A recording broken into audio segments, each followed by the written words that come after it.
Welcome to the 5th episode of Gilmore Girls.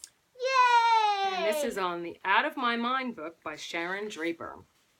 Okay, so, you ready for this? Mm-hmm. This was the evaluation that the Here we doctor go. took that I spoke about last night. Okay? So, and it didn't take long. I'm always amazed at how adults assume I can't hear. They talk about me as if I'm invisible, figuring I'm too retarded to understand their conversation. I learned quite a bit this way, but this conversation was really awful. He didn't even try to soften the news for my mom, who I'm sure felt like she got hit by a truck. He began by clearing his throat. Mrs. Brooks, he then said, it is my opinion that Melody is severely brain damaged and profoundly retarded. My heart just, when I'm reading it. My heart stops. Whoa. Even though I was only 5, I had watched enough Easter Seals telethons to know this was bad, really bad. I felt a thud in my gut. My mom gasped, then said nothing for a full minute. Finally, she took a deep breath and protested quietly.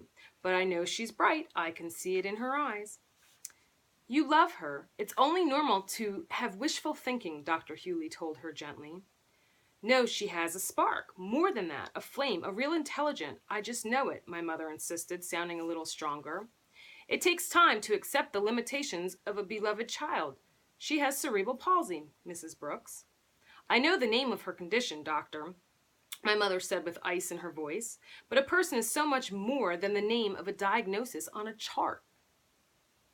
Good try, Mom, I was thinking, but already her voice was losing its edge, melting into the mushiness of helplessness.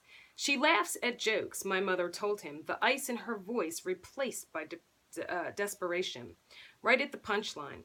Mom's voice faded.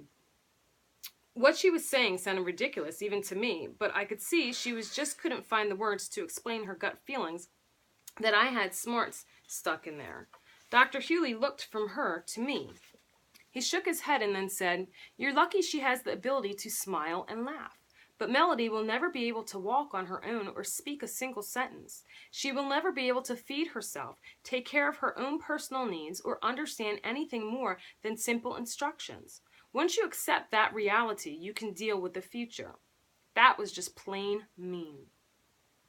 My mom hardly ever cries, but she did that day. She cried and cried and cried. Dr. Hewley had to give her a whole box of tissues. Both of them ignored me while she sobbed, and he tried to find nice words to say to make her feel better. He didn't do a very good job.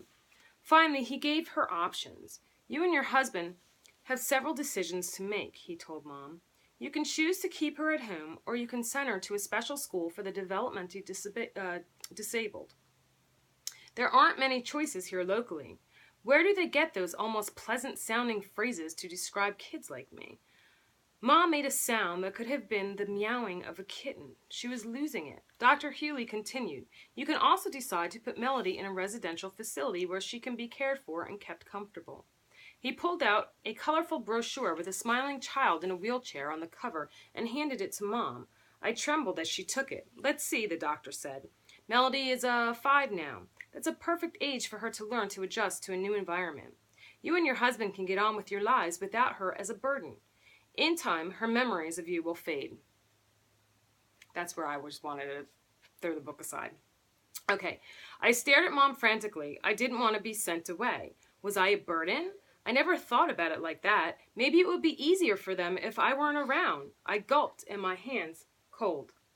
Mom wasn't looking at me. She was staring daggers at Dr. Hewley. She crumbled up the tissue she held and stood up. Let me tell you something, Doctor. There is no way in heaven or hell that we will be sending Melody away to a nursing home. I blinked. Was this my mother? I blinked again, and she was still there, right up in Dr. Hewley's face. She wasn't finished. You know what? My mother said as she angrily hurled the brochure into the trash. I think you're cold and insensitive. I hope you never have a child with difficulties. You probably would put it out with the trash. Dr. Hewley looked shocked. And what's more, she continued, I think you're wrong. I know you are. Melody has more brains hidden in her head than you'll ever have, despite those fancy degrees from fancy schools you've got posted all over your walls. It was the doctor's turn to blink. You've got it easy. You have all your physical functions working properly. You never have to struggle just to be understood. You think you're smart because you have a medical degree. He was wise enough to keep his mouth shut and ashamed enough to lower his head. Mom was on a roll. You're not so intelligent, sir. You're just lucky. All of us who have all of our faculties intact are just plain blessed. Melody is able to figure out things, communicate, and manage in a world where nothing works right for her. She's the one with the true intelligence. She marched out of his office then, rolling me swiftly through the thick doors. In the hall, we did a quick fist bump. Well, the best I could manage. My hands were no longer cold. I'm taking you right now and enrolling you at Spalding Street Elementary School, she announced, with determination as we headed back to the car. Let's get busy. Thoughts? I could hear your breathing going. I know. Like, it just makes me so angry. Like, especially if I was Melody or even a mom. Like, but I'm glad, like, she stands up for her daughter. Like, my heart stopped. Mm-hmm. Oh my God, I can't even imagine that. Well, Can that you, kind of Mom? takes me back, too, when you were a baby and we were at the doctor's and they told me that you would never walk and that you probably would even have a hard time crawling, and they just always some doctors, I don't know, they just always like to give that Get worked up. give you a gleam outlook and always give you the worst case scenario. And sometimes parents don't want to hear that. They don't need to hear that. I mean, yeah, you want to hear reality, but you know your child has so much more in them than they'll ever know, and they don't live with them 24/7. You do, so you know what they're capable and what they're not capable of.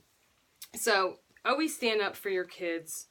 And again, I think this book is great, and hopefully we're spreading some awareness and opening some eyes and ears, and when you see somebody out or a family and what they're going through, and think about what the child is going through. So Can I say one more yes, thing you can real say. quick? Go ahead. Whew, that is true. Like, oh my God, even listening to it makes me want to cry. But anyway, bye guys. Okay, see you tomorrow. Mm-hmm.